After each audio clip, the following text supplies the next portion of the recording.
Graça e paz a todos. Zequias Tavares apresentando reflexões. Em nome do Senhor Jesus, o tema: sendo justa nossa causa, não seremos envergonhados de nossa esperança. Uma coisa é certa, aconteça o que acontecer, Deus está sempre certo, pois tudo que ocorre tem uma causa e toda causa tem um efeito, dado que o ser humano sempre está infringindo leis eternas e muitas vezes leis morais e cívicas. Daí o fato de sempre estarmos em juízo constante. Por isso é importante termos sabedoria, uma vez que o juízo está para os escarnecedores e a vara para as costas do tolo. Provérbio 19, 29. Consideremos que o tolo é punido antes do pecador. E por quê? Digamos que um funcionário peque roubando um pouquinho todos os dias. Às vezes nunca é descoberto pela empresa. E a recompensa disso depende da consciência do tal. Se tiver uma boa consciência, o juiz pode manifestar rápido. Do contrário, acumula e fica por um tempo mais a longo prazo. O juízo é de imediato sobre o consciente, enquanto que para o outro demore, porém vai acumulando, né? E um dia o juízo de Deus se manifesta. E como demora os efeitos, tal não associa o pecado à sua transgressão, quanto a sua cobrança, a sua execução. Quanto ao tolo, seria aquele estúpido, irracional e irresponsável que xinga o chefe ou o patrão e é demitido de imediato por justa causa. Está aí o porquê do tolo ser punido antes do pecador. Agora ele leva isso à justiça. Perguntamos, a causa dele é justa? De maneira nenhuma. Daí a família entra em privação, passa necessidade, e a igreja, se condoendo, compadecendo, procura ajudar. É justo ajudar? Então, às vezes tem que saber e ter uma guia de Deus para ajudar também, porque ser justo é uma coisa, ser bom é outra, ou querer ser bom. O que vai acontecer quando ele conseguir o trabalho? Se continuar estúpido, as consequências continuarão.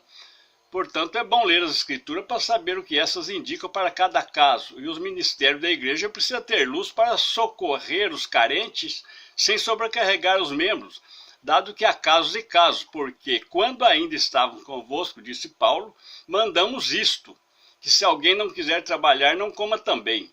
Segundo Tessalonicenses 3,10. Sempre daremos a impressão de sanidade em nossas afirmações, por isso devemos sempre, usando um termo prosaico aqui, matar a cobra e mostrar o pau. Tudo é muito relativo e subjetivo, porquanto pode ser que o estúpido tenha enfermidade, que o desequilíbrio, tenha um lado da ignorância, etc. Logo, ser mestre exige muita luz e sabedoria do homem, por ser instrumento de Deus no caso. Isso engloba muitas coisas e o contexto é amplo e abrangente, e o tempo é pouco para nós discorrermos sobre tudo. Todavia, Deus nos dará devida luz para resumidamente explicarmos. Convém colocar aqui um pensamento.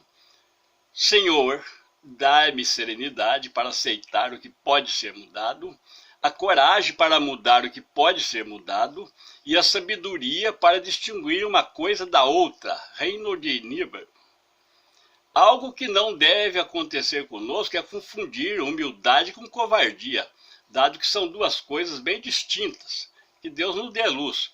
Por exemplo, quando Deus nos coloca com o propósito a sermos subordinados a um mau patrão, um mau chefe, um mau senhor terreno, chefias injustas e opressoras, isso para dar uma lição de vida, devemos humilhar debaixo da poderosa mão de Deus para que a seu tempo nos exalte.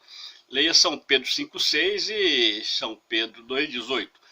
É óbvio que nesse caso não podemos acioná-lo na justiça terrena, pois Deus é o juiz.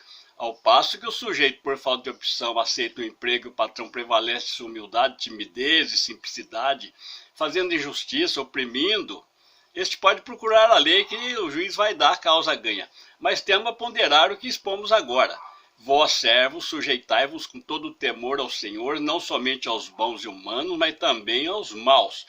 Porque é coisa agradável que alguém, por causa da consciência para com Deus, sofra agravos, padecendo injustamente.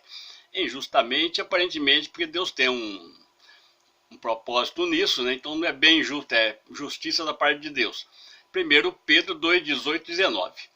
Vale Vede que Deus orienta na lei de Moisés para instituir juízos justos que não aceitem suborno ou presente.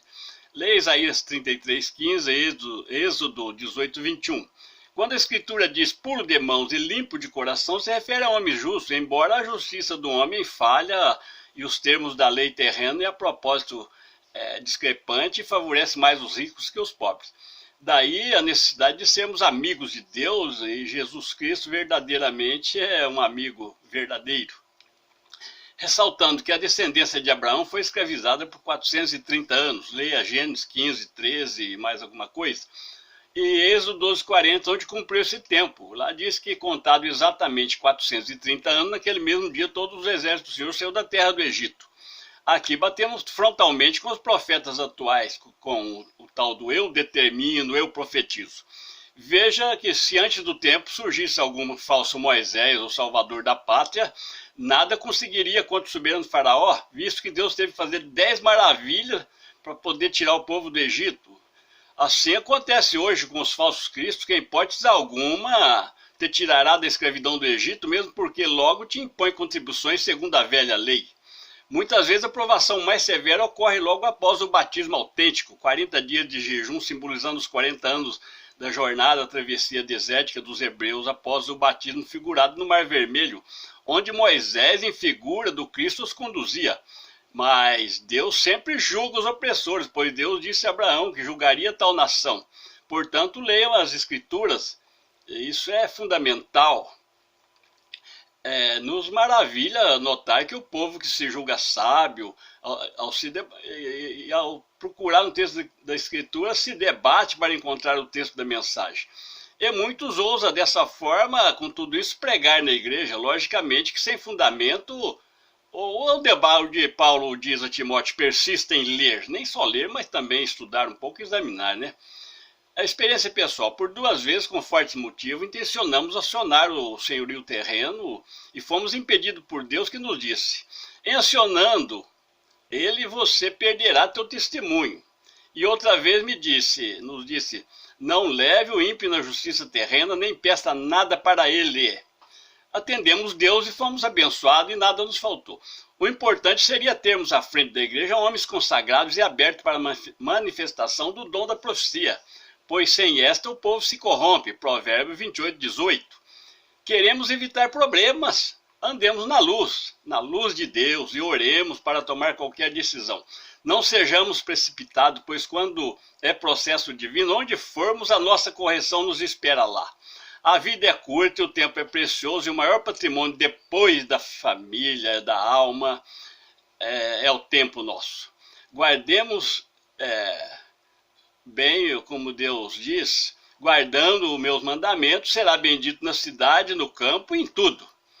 Na dúvida, pedimos sinais, tipo, me ofereçam tanto se for para me comprar, se for para me vender, ou suba para tanto se for para me vender, né, e assim por diante, sinais. Porque se baixarem tanto, depende do caso. A pessoa tem que pedir um sinal e ficar firme até chegar naquele ponto sem vacilar. Ir uma multidão na igreja, cada um com um problema pedindo uma resposta, vai acontecer confusão, pois o bom senso diz que não tem como vir resposta individual a vários elementos dentro de um pequeno espaço de tempo do culto. Resumindo, muitos dos nossos opressores, por Deus, seriam nossos credores, muito embora estes não se livram do juízo de Deus. Isto é algo profundíssimo. Vamos ler a Escritura como recomenda um mestre e ouvir em silêncio as palavras do sábio como recomenda o livro de Eclesiastes. Graça e paz a todos. Até o próximo vídeo, se Deus nos conceder misericórdia e vida.